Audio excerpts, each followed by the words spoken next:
Microphones are important. Got all excited to start the show. Forgot to turn on the microphone, put it in front of my face. How about that? So let me try that again. Good morning, rotoscouts baseball fans. Welcome to the Thursday show. A little bit of a fun start there. We've got a silly four-gamer to talk about today, so we're probably only going to take like a half hour to fly through these games. There's not a ton to talk about today, but we'll give everybody a sec to trickle into the room now that hopefully everybody can hear me. Yep, does sound like I am actually broadcasting sound, so that's good. I changed up the plug on my little microphone here. I realized I had been running it into like a USB multi-port extra ports thingy. So I took it out of that, put it into the actual computer itself, hoping maybe that solves the microphone challenges with the little buzzing sound. So if you guys are in the chat, just drop something in there, let me know if it sounds any better today. Hopefully that'll be a little bit better. If not, the other thing I was thinking is maybe it's just picking up like a hum from the air conditioner in the other room or something. So I'm hoping I don't have to turn that off all summer while I'm doing these shows. It's gonna get hot as balls in here.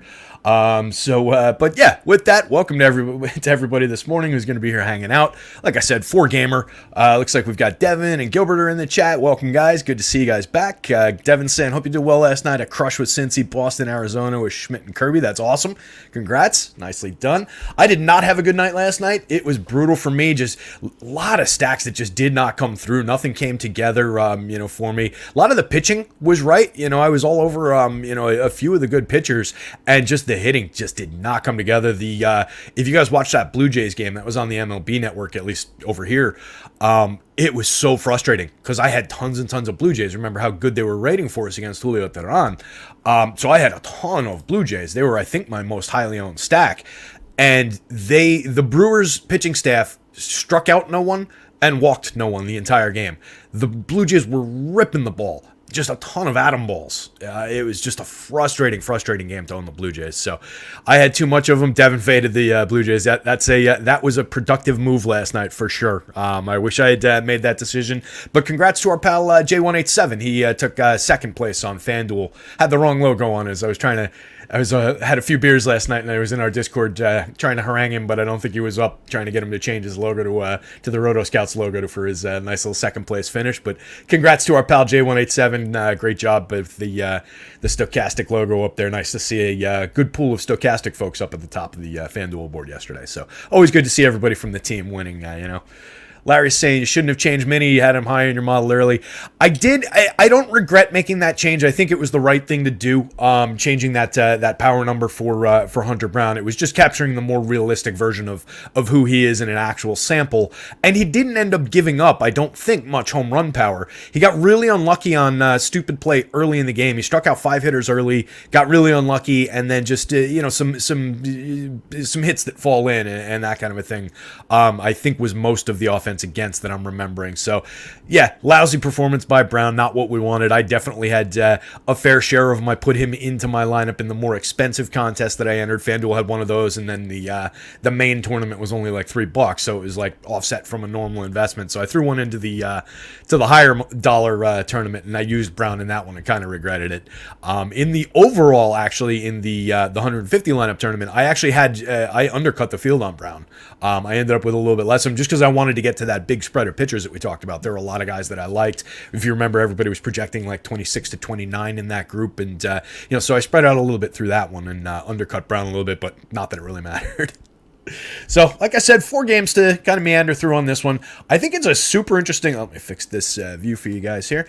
I think it's a super interesting slate. For a tiny little 4-gamer, there's kind of, there's some interesting stuff to talk about. There's good pitching in several of these games. We've only got one game with just both bad pitchers on both sides. That's the game out in Arizona. The Diamondbacks are the only team totaled above 5. That's an interesting place to start. The run totals in these two games dropped. This one came down by a half run since early this morning. This one came down by a full run. That took Toronto from above a 5-run total when I was originally writing the article to just 4.31. The Mets came down from above 5. They're still sitting 4.94. We're talking, that's rounds up to 5 if we're being specific about it. But really what I wanted to point out, the Diamondbacks, the only team sitting above 5 runs and comfortably above, puts them about 0.4 whatever above where the Mets are, and then like a full run above the other two teams who are in the 4s, and then everybody else you're getting in the 3s. There are a lot of good pitchers on this slate that could cut down the lineups. Dev, I have Chase Anderson for Colorado. That's what came down with my numbers. If that's incorrect, they had Seabold was projected yesterday in a couple spots too when they had Dinelson Lamet going. So it might just be sites speculating on who's going to go. But the source in the one that came down for me was Chase Anderson, who I got in the model and put in the article. So we'll talk about that. But either way, I think you're throwing bats at whichever pitcher, right? Like it doesn't really matter. I don't think we're trusting either one of those pitchers. And yeah. So I mean, I think it's a spot for bats either way. But we'll get there. So I wanted to point that out, like just the Diamondbacks. I think they're going to be super popular on a short slate, but I think it's well worth it. There's just a ton of upside there. But this first game, two good pitchers going. Freddie Peralta certainly has had his bumps, particularly in that last start. Gave up 10 total runs. Only was charged for 4 earned runs, but gave up 2 homers, which is really mostly uncharacteristic for him. He's given up a few long balls this season, and he's given up since I started bringing up the fact that he doesn't give up a lot of homers. He's given up homers in 3 straight games, right? One in each of 2 games, and then 2 in the last game, and only struck out 4 in each of those games while giving up some runs and walking some hitters. So he hasn't been, totally himself this season necessarily, but I still believe in Freddie Peralta's talent. I think he's a good buy at that $8,100 price on the DK slate on a short slate, $9,300 on FanDuel, totally playable. You see where he's projecting at 26.8 compared to the 34.3 that we're getting for Gausman as the slate leader across the other side. You can see how that would slot in, and there are other pitchers I prefer. But on a short slate, I think you kind of need to spread out to the guys that we know are good pitchers. There's like 5 of them on this slate. You spread out to those 5 guys. You don't worry about the other 3, and then you just buy a bunch of different bat shares. That's how I kind of want to approach it. So I have Freddie Peralta in play. Overall, 24.2% strikeout rate. That's down a little bit, but still, quality, still above average. 12.5% swinging strike rate is very good. The CSW is not great, not really where you want it to be. And then this is what I was talking about. The barrels are up, the hard hits are up, I realized that I'm pointing on the video window, not on the actual Excel sheet. So this is what I'm talking about with the barrels, some launch angle there, and some it's a little bit more hard hits, but not nothing bad here in terms of the hard hit rate. 33.8. That's still limiting hard hits significantly, but the home runs are up. It's a little bit of happenstance. It's been not pretty for Freddie, but I'm going there against the Blue Jays, and I will definitely both sides that situation. Right, I'm going right back to Blue Jays bats. You can see the top 5 hitters there project very well. Dalton Varsho lands in the cleanup spot instead of Brandon Belt again, which sucks. I love Brandon Belt, and I wish he was hitting cleanup for like 1,000 less on the DK slate, a couple $100 less on the FanDuel slate. He's also been better than Varsho this year. Varsho's 79 WRC plus has been really disappointing. And I was looking at it, I had forgotten that they got him in a trade for Lourdes Gurriel, who we'll talk about, who's been raking for Arizona, and Gabriel Moreno, who's been a great young catcher out there. Diamondbacks got a big win if Varsho keeps this up. I think he'll turn, maybe not into the hitter that he was last year, but I think the home runs come around. I think he, hits a little bit better, pulls the WRC plus up a lot, but right now Toronto's losing that deal badly. But the top 3 is great. Springer, Bobichette, Vladdy Guerrero, obviously you can go to those guys. Varsho, I think, is definitely in play, and he's super cheap, $3,400, $2,900. That's definitely a playable bat. Guy had 27 home runs last year, so we still believe it a little bit. Matt Chapman, I think, is very much in play. His price has come back down like we talked about. The contact is still there. The numbers are dipping back to reality from his super hot start, but it puts him back in play at very affordable, $4,435 across sites. Like that a lot. Whit Merrifield, hit tool, speed, a little bit of pop. Can always play Whit Merrifield at cheap prices, fairly low ownership, second and outfield eligible. You get Kevin Biggio again. I'm not going to say he's like come to life or anything, but he's made some pretty good contact recently. 10% barrel rate, 4 home runs in his 88 plate appearances. He drove one to the wall yesterday that's, on a better day could have gotten over the wall for him. So maybe at $2,100, $2,300, there's a little bit of value there. I don't really believe in the player. Still a 35.2% strikeout rate in that 88 plate appearance sample, so it's not great, and he hasn't been good at the major league level like at all. But there are tools there at least, right? We know there are tools. We know he can hit for a little bit of power from time to time. We know he can steal a base. So for DFS purposes at those prices, I think he's at least on the board for us, so especially on a short slate, right? We're offsetting some popularity with other bats. If we go there, we get a good price. So it lets you do some other things and duck and dodge around the field a little bit. And on a slate like this, only 4 games to choose from, I think you do need to aggressively play some of these bottom of the lineup guys just to differentiate differentiate yourself and to get to different combinations. Kevin Kiermaier, we talked about, wearing contact lenses, had a productive day in a low-scoring game for his team. Tyler Heineman, backup catcher. If you want him, is fine. 2,100. I don't think he's hit a home run in his major league career. 174 plate appearances, none last year. Yeah, didn't play the year before. If those are his only 2 seasons, I forget if he's played more than that, but if those are his only 2 seasons, he's never hit a home run. The Brewers side of things, going up against Gausman, it's obviously going to be a lower-end opportunity for the hitters. This is definitely a spot where I expect the pitcher to come out and dominate. He's been great all season. 10-6, 11-1, totally justifiable. Play the hell out of Gausman on both sides, wherever you want. I expect he's going to be popular, so you look to come in, maybe a little bit below the field and spread out, or maybe you just push some extra chips and go above the field and just, hope for the just crushing performance on a short slate. 31.9% strikeout rate for the year, 13.4% swinging strikes, just dominant numbers. 2.83 xFIP, a 3.03 ERA. He's been elite. Giving up a little bit of premium contact if you want to touch on a negative at 43.7% hard hits, 9.2% barrel rate, but he's just been so good at swinging, at getting swings and misses. He's been so good at sitting guys down. He's only walking 5.7%. There's really no reason to not go to Kevin Gausman here against this Brewers team. That said, especially at their pricing on both sites, you can definitely draw some shares of Brewers bats on a short slate too. There's enough power upside. There's enough contact in that lineup. There are enough veteran hitters who can certainly get to a Kevin Gausman. We don't get Abraham Toro, who was a nice play yesterday, but they've got Andrew Monasterio in the lineup here at min price if you want to go in that direction. He just turned 26. He's like a middling kind of a prospect in their organization. Didn't look like much in a quick look at his minor league numbers. 5 plate appearances in the show this season, 500, 600, 500, if that matters to you. But, excuse me, at min price, hitting 6th in the lineup, I think he's at least a usable part. Couple of hits, scores a run for you on a short slate. If you get, a handful of DFS points, it might be worth it at the min price. So I think you include him in stacks if you're going that route. Dev saying, yes, sir, Toro came through. Manoah is so broken this year. Yeah.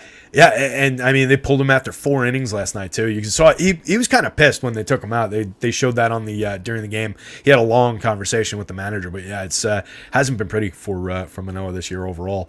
So on the Brewers side of things too, the bottom 3 in the lineup, it's kind of weak with Turang, Taylor, and Weimer. Turang can steal you a base, maybe hit for a little bit of power. Weimer's hit a little bit of power. Same deal with him, really. It's all 3 of these guys have a little bit of power, a little bit of stolen base upside. They're very cheap, but they're super inconsistent. 2 of them are below the Mendoza line. Turang's hovering at 209. There's not a ton of pop, there's just moderate power here. So maybe stolen base points, but you can see in the WRC plus 53 in 163 plate appearances. 13 in 75 plate appearances. That's getting really ugly for Tyrone Taylor. And then a 60 WRC plus for Joey Weimer over 173 plate appearances. Just ugly run creation numbers. But again, short slate, cheap prices. You got to use these guys on a day like today. So you mix and match. Anticipating the question, no, I wouldn't play hitters against my pitcher on a slate like this. I think there's enough options with 4 games that you don't need to do something like that. People usually ask that question on short slates. So that's just for me, that's only when there's 2 games. I don't even do it when there's 3. I think you can do it when there's 3, but I don't think you need to. At 2 games, I will, and I'll allow a couple of them. I think that actually gets interesting at that level. And people have won, there are paths to success doing that, even doing that on bigger slates. It all depends on your approach and, of course, how the results come out that night. But it is viable, but it's just not my preferred approach. Second game on deck, confirm lineups in this one as well. Obviously, a star pitcher in Max Scherzer, who I think is rounding into form. Couple of nice games in a row for Max, including a very good start out in Colorado the last time out. I think he struck out 7 in that game, pitched a clean game out in Colorado, or 1 run on 6 hits in Colorado over a handful of innings. So hopefully rounding into form. 23.8% strikeout rate, 3.54 ERA is fine. A 4.76 xFIP was a little bit ugly, but it's Max Scherzer, right? If I'm picking guys to have faith in, it's Max Scherzer, especially when he comes in an $8,700 DraftKings price, a $9,200 FanDuel price. He's going up against a good Phillies lineup. There's, certainly they could get to him here, but take out shares of Max Scherzer. Even if it doesn't work out, I think it's the right move here at these prices. There's obviously major upside for strikeouts if he finds his form, or if he comes in, and has rounded into form in this matchup. Certainly plenty of strikeouts in this confirmed Phillies lineup too. 26.4% current year strikeout rate. That's aggressive. Now they've got some big-time home run hitters, but like you look at Kyle Schwarber, 13 home runs on the year to lead the team. He's hitting 163, 318, 395. Even the slugging percentage is not where you'd want it to be. He's basically just got those 13 home runs right now. The premium contact is obviously outrageous, but he strikes out around 30%. Brandon Marsh is having a good productive year at the plate, 29% better than average creating runs, walks 13% of the time, but strikes out 31% of the time. Cody Clemens, good power from the left side, 28% strikeout rate. And Mundo Sosa, God, after I started talking about him, stopped myself, corrected myself, and completely retracted it, he went out and hit a home run last night. So he's got 4 on the season, 261, 282, 420, a 160 ISO. Like he's, what I would think I was trying to get across yesterday is that like he's not a totally dead flat player at the bottom of the lineup. Like he's a guy who could go out like that Michael A. Taylor type, right? Who's going to go out and hit a 1% owned home run from time to time. I think he's kind of that type of a player. A lot of it doesn't really shine through in the numbers, and it doesn't really for a guy like Michael A. Taylor most of the time either. But I think you can get that kind of quality from him from time to time. So I think that's kind of what we got last night. Garrett Stubbs, a backup catcher who's striking out 33.3% of the time. Granted, that's in 33 plate appearances, but 24.8% last year. So there's a ton of strikeouts there. Bryson Stott and Trey Turner up at the top. Trey was, in his real form, Trey is difficult to strike out. 18.5% last year, 24.3% this year. Just has not been himself at the plate this year, certainly. Had a very good World Baseball Classic and then showed up in Philadelphia just completely dead at the plate. But I believe that he'll turn around. Bryce, obviously star player, but tons of strikeouts. Castellanos, same thing. So I think Max could find a very nice game here for his price. He projects really well on the model. I'll have a lot of them. But I will grab some of those Phillies bats with a focus on the top end, with a focus on the power bats, the lefties through there. Maybe you grab some of the bottom end there with certainly with Cody Clemens for 2,200, 2,400.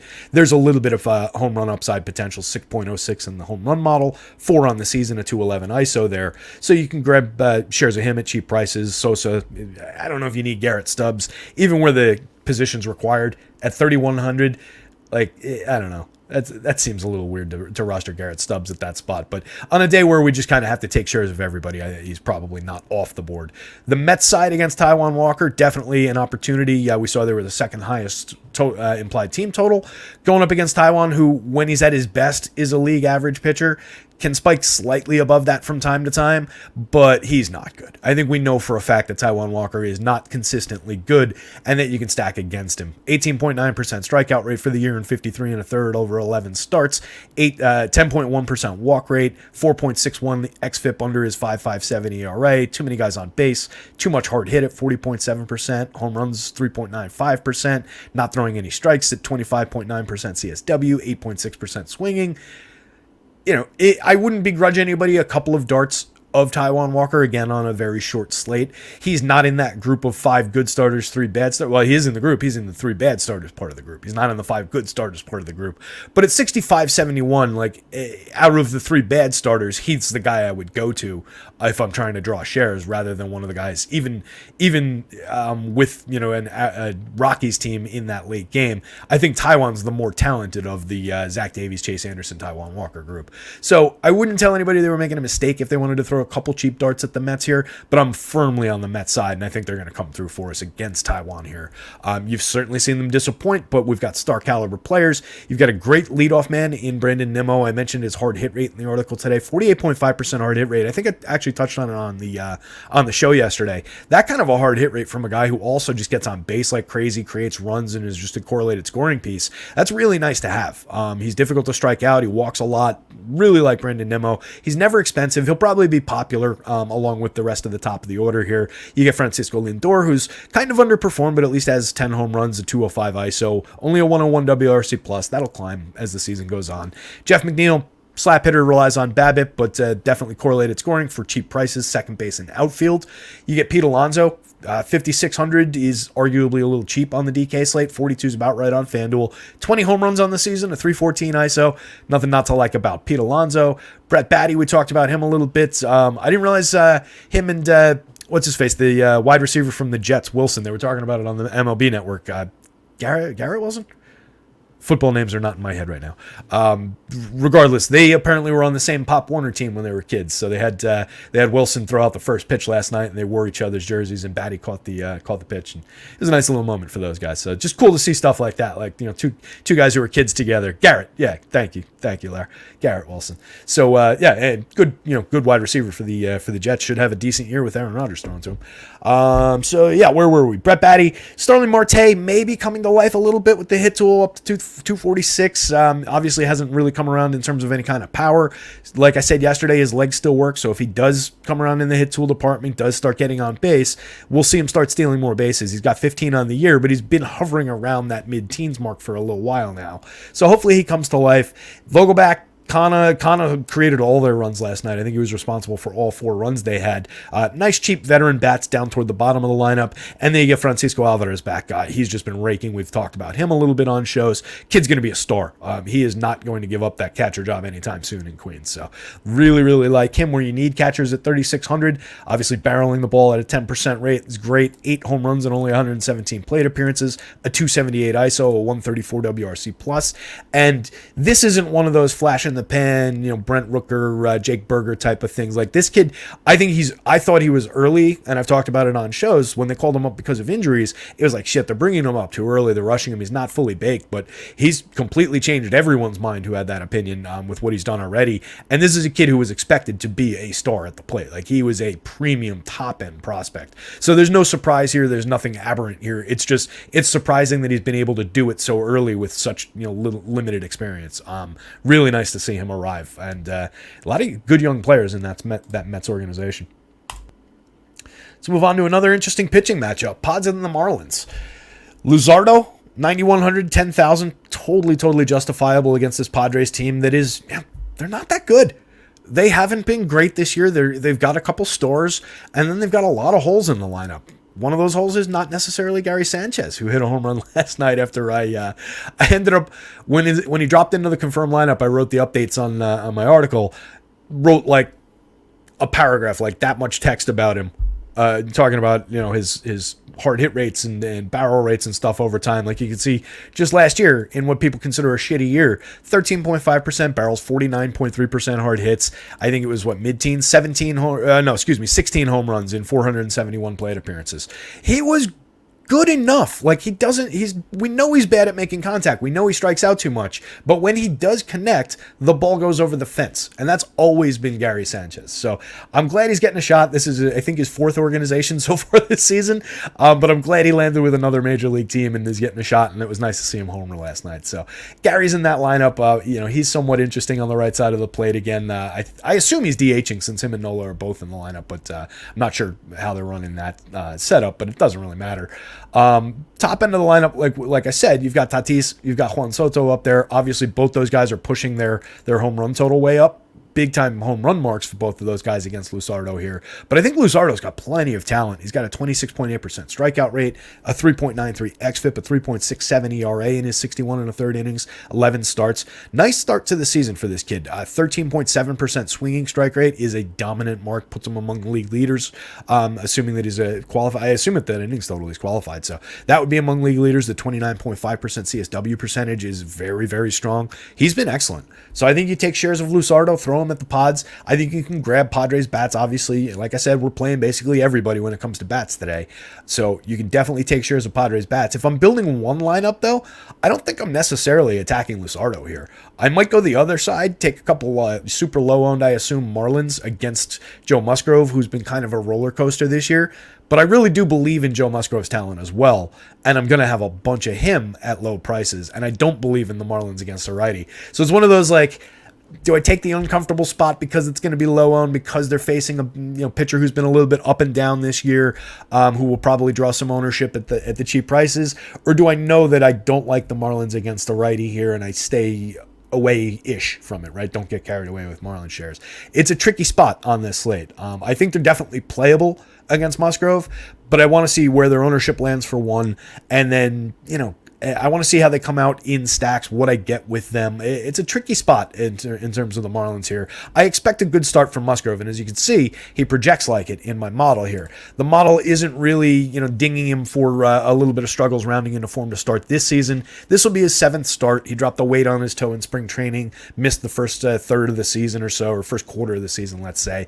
Hasn't been great, but dominated the Yankees the last time out. Had a really good start against the Yanks, and I think is probably rounding into form. And you can see the xFIP is 4.28, which is fine. It's not good, but it's fine. It's certainly better than the 5.64 ERA. The strikeouts are down at 22.6%. 10.9% swinging strike rate, though, is right about what he was last year. The CSW is down, so he's just, he's missed a little bit, not gotten the called strikes a little bit. I think he finds it. I think we get back to at least around this 25% strikeout rate, if not the 27.1% from the year before. Musgrove's a good pitcher. He's not the elite tier, but I think he's that next level down and has been over the last couple of years. So I trust Musgrove, and at 7,375, you're getting a major discount on a guy who projects well for me against one of the worst run-creating teams. I think they're 24th in baseball for run creation against righties. It was at 89 WRC+. It's in the article. If I remember correctly, it was 89 and ranked 24th, and, low-end power as well. So I think there's just, a big upside here for Musgrove. I hope that he goes under-owned because people think he's not good anymore, and I can get to a bunch of cheap shares. I don't expect that's going to be the case. I think all these pitchers are going to be fairly popular here. But nice buy, especially on DK where you need 2 of these guys. 7,300 for Joe Musgrove in this matchup really helps. He'll probably be super popular on DK. So both pitchers for me, minor shares of Marlins. If we're going to the Marlins, certainly like Luis Arias, where he belongs in that leadoff spot. Dude's hitting 381 and getting on base at a 438 clip, and they keep hitting him third behind their power bats. It's so stupid. So I'm glad to see him in the leadoff spot. Jorge Soler in the second spot. That's where he belongs. 17 home runs. He's obviously mashing. You like him better against lefties, but he can certainly hit one out against Joe Musgrove. He could hit 2 out against Joe Musgrove. So you like that pairing. Brian De La Cruz, Jesus Sanchez. I like both of those hitters as well. Sanchez is nice to see him back. 79 plate appearances on the year, was rolling along 310, 380, 563, 3 home runs, 3 stolen bases, 254 ISO. Was having a nice start to his season. Kid was a high-end prospect and hadn't really clicked at the major league level in small samples, but he's cheap now, hitting cleanup in this lineup as a lefty against Musgrove here. So I kind of like that. Julie Gurriel for the hit tool, for the idea of potential to drive in some runs, create some runs here, is totally fine. Nick Fortes is okay at catcher. Gene Segura has been a dead spot in the lineup. Just like I said yesterday, they should just give that job to somebody else. Joey Wendell, a little bit of hit tool, a little bit of speed maybe. Jonathan Davis, moderate power, if I remember correctly. Not a high end prospect though. I looked him up the other day in what he had done in the minors. Let me see if I can get to him quick. Did he do anything in the minors? He's not a young guy either, right? Yeah, he's 31. So he's not a prospect at all. Hasn't done anything in the majors to speak of. And I don't think did anything when he was coming up in the minors, really. Yeah, was never really 10 home runs, 14 home runs. Was never coming up with Toronto. Was never really all that productive in the minors. Still decent stolen base totals. Couple years, 19, 20, 33 one year, and back, but that's 2016. Like I said, dude's 31, so I think we know what we're getting with Jonathan Davis, and he costs 3,200, 2,600. It's not like you're getting him at mid price. Again, short slate, we're playing everybody, so he's on the board, but definitely not a great spot there. The pod side, Ha-Seong Kim. You can click him together with Tatis and Soto. Certainly Xander Bogaerts at a discount because of his bad May. We know Xander Bogaerts is an all-star, right? We know, or thereabouts. So I don't care about a bad May. I'll take the discount on Xander all day. But that back end, I talked about Gary, and I do like Gary. Jake Cronenworth, I think, is a serviceable player for correlated scoring and moderate power, but he hasn't really done a lot this year. 6 homers, 205, 326, 374, 2% below average creating runs. He needs to get his act together in the heart of that order. Brandon Dixon, very cheap if you want to go that route. Azokar, Austin Nola, yeah, not great. I think it was Dennis was asking in the chat, was Nola a good hitter at some point? I thought I remembered him being pretty decent, but definitely not this year. I think he had a couple seasons where he had 10-ish home runs, hit for a little bit of power, and when he was coming up, I remember him being a little bit more highly thought of in terms of his bat. Yeah, 10 home runs in 2019. With Seattle, 7 home runs with 2 teams when he came to San Diego the year after in that short 2020 season. So 184 plate appearances, 7 home runs in 2020, 10 home runs in 267 plate appearances in 2019. Those are good power numbers, from short samples. But he's also not a kid anymore. He's 33. So it just hasn't really had a long career. So let's look. Catchers tend to do that. Catchers tend to need a little bit more seasoning. That's another reason it's so surprising to see Alvarez ready already because of his position. You tend to see catchers come up a little bit later as older players with a little bit more seasoning on them, and they have shorter careers because of it a lot of the time, which is kind of what you're getting here with Austin Nola.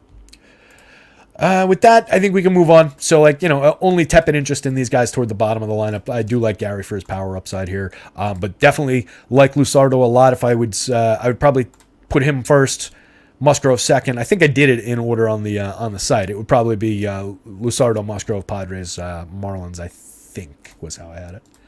Last game on deck. Let me see if we've got no confirmed lineups because this game doesn't start till 3:40. But this is the game with all the runs, with most of them coming down on the Diamondbacks side, and this is the game with the two terrible pitchers. We've got Zach Davies. Both of these guys have made 3 starts. Chase Anderson, this 1.31 ERA is wholly unbelievable. This 5.11 xFIP, that's who Chase Anderson is. This 12.5% strikeout rate is terrible and is wholly believable. That's who Chase Anderson is. You can definitely throw Diamondback bats at him. If we got any kind of update, okay, it looks like it actually did, now that I'm looking, change to Connor Siebold on the other source here. Let me see if he's in this. He's not. Let's see if I can change that real quick. Hang in there. Siebold is also not an option on the mound, but I want to see if we get any kind of a reasonable change to numbers. Let me grab some kind of a usable sample for him. We use his AAA from 2 years ago, plus these projected numbers should get us where we want to be. Okay, where's Chase? There he is. And we just need to go a little behind the scenes for you guys. And we copy him over to this one, and we put him there. All right, back in action. Connor Siebold also does not project well. Connor Siebold's made 5 starts, 36 and a third innings, 15.7% strikeout rate. He's got a 5.94 ERA and a 5.53 xFIP. You can throw Arizona bats at Connor Siebold just as aggressively. I think these home run marks actually went up since a minute ago. A little bit more power showing now through the heart of the order, which I really like the heart of this order. These guys have been really, really good this season. Ketel Marte, Corbin Carroll, Christian Walker, Lourdes Gurriel. That is a great little core there if you want to go to Diamondbacks bats. I expect those will be the 4 most popular hitters on the slate, just given the matchup here, given the run total here. So there's definitely a popularity reason to maybe dance around some of those shares, maybe figure out ways to put them together with like the Josh Rojas's, Jake McCarthy's, Geraldo Perdomo's of the world. Pevin Smith, if he leads off, is definitely in play. So up and down, the Diamondbacks lineup is definitely playable, and you'll see low ownership on Smith, especially if he's not leading off. Like if he drops down to like 7th in the lineup and maybe they move McCarthy up or something like that, you'll see some ownership flip around. So I think whatever you get from the bottom of the lineup, mix and match it with some of these guys in the heart of the order. And you'll offset some of that popularity. It's going to be a popular combination, but I think it's well worth it in this matchup against Siebold, or if it's Anderson, or if it's both, whatever the hell comes out of the Rockies bullpen, you can definitely throw bats at. I don't think they have a single pitcher that you really worry about. On the other side, you can probably roster Rockies bats here going up against Zach Davies too. Davies has made 3 starts, 12 and 2/3, 17.2% strikeouts, 5.24 xFIP, 5.68 ERA, plenty of power. Going back over time in more fair samples, that's basically exactly who he is. Right, 17.9% strikeouts and 134 and a third last year, 4.09 ERA, 4.58 xFIP was a little bit better, but gave up power, gave up barrels. The year before, worse in the ERA in the xFIP department, 5.78, 5.03, same 17% strikeout rate over 32 starts. Doesn't give you any kind of depth to speak of. You can say 32 starts, only 148 innings. That's because he usually gives up runs, comes out of the game. So we're not relying on either of these pitchers, I don't think. Again, if you want to take short slate $5,800 shots on DK with Zach Davies, Maybe that's your spot. I don't think I would throw any shares of any Rockies pitchers at the Diamondbacks here. It just doesn't seem worth it even at price, even on a small slate. But maybe if you're picking one of these teams to go against, I guess my point is go against the Rockies, right? That's kind of obvious, but it's not pretty. It's very low end. I would rather go to shares of Taiwan. As much worse as his matchup is, I just think there's a little bit more talent there. We've seen higher highs from Taijuan Walker than from Zach Davies over time. On the Rockies side of things, if you're going to those bats, assuming that this is the version of the lineup we get, you can see these guys and those guys and the Diamondbacks project somewhat evenly in this head-to-head with our green dots here. I think the young kids that played yesterday, the Jones, Brenton Doyle, and Elueris Montero chunk of the lineup. I hope Montero gets in the lineup again and those three guys all play.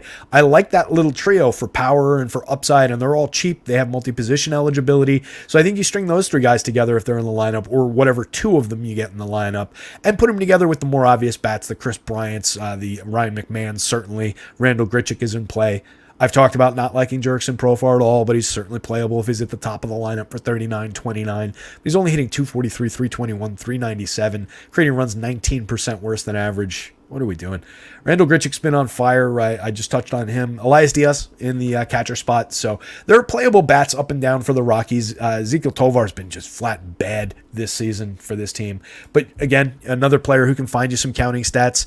Larry C says Tovar's picked things up in the last 10 days or so. Has he? I hadn't really noticed. Devin says McMahon feels like a solid one-off hitter for Colorado. Definitely agree with that. McMahon's been a productive hitter this season on the left side. 8 homers, a 219 ISO. Creating runs 2% better than average, but some of that is, because there's not a lot of opportunity in this lineup. So 13.3%, barrels 50% hard hits. He's a solid slugger at a cheap 4,600, 3,300 multi-position on the FanDuel slate, second base, third base. I like Ryan McMahon here. So I agree with Devin that McMahon feels like a solid one-off here. Let me check Tovar. Larry, if Tovar's been more productive over the last 10 days or so, I hadn't spotted that, but let me pull up the old game line. We'll take a look. We got a minute or two. Yeah, it looks like the hit tool's been okay. Handful of a bunch of days in a row with hits. No power really, no homers, but he's doubled a couple of times, doubled 4 times in the last let's call it 10 games or so.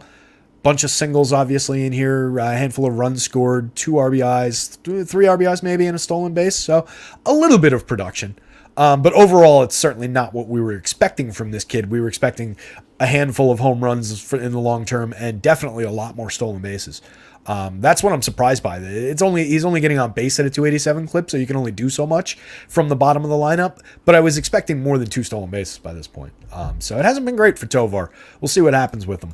But like I said, I do like Nolan Jones. I do like Brenton Doyle. And I do believe in Montero if he's in the lineup. So I think those guys are interesting at cheap prices. Harold Castro, you can also click around at 2,400, 2,300, 3-position eligibility on the FanDuel slate. That's interesting enough. Castro's always been like a guy who can hit you line drives and help create runs. It hasn't really come through in any of the triple slash or the run creation marks in 113 plate appearances this year, but he's at 2,400. I think he's a playable enough bat on a short slate. So not a ton of things to really like in the Rockies lineup, but I think they're going to be, a necessary piece of the puzzle here across a full portfolio of lineups. Would not be necessarily my go-to if I'm building one lineup. I would probably look for a way to roster 3 of these 4 hitters from the Diamondbacks, plus 1 of the lower-owned guys, the hopefully lower-owned guys, and then stack them with maybe a lower-owned team against a good pitcher from one of these other games and take my shot that way and try and offset some of the popularity that I expect from these Diamondbacks while rostering a pretty popular pitcher from one of the other games as well. I think that would be my approach. We'll scroll over. We'll end on the old pitching board here. Let me take a quick sip of coffee as well. Brought to you by the game Monopoly. Yay, capitalism. I didn't actually sip the coffee. There we go. All right. Oh, it's also 12:08. We got to get some building lineups. Less than an hour until the slate starts. So real quick, Gausman up at the top, followed by Musgrove, Scherzer, Lusardo, Freddie Peralta. Those are your 5 good pitchers on this lineup. I would basically rank them in that order. But certainly, if there's weird ownership, if there's significant ownership on any of them, you can mix and match them and put them basically in whatever order you want.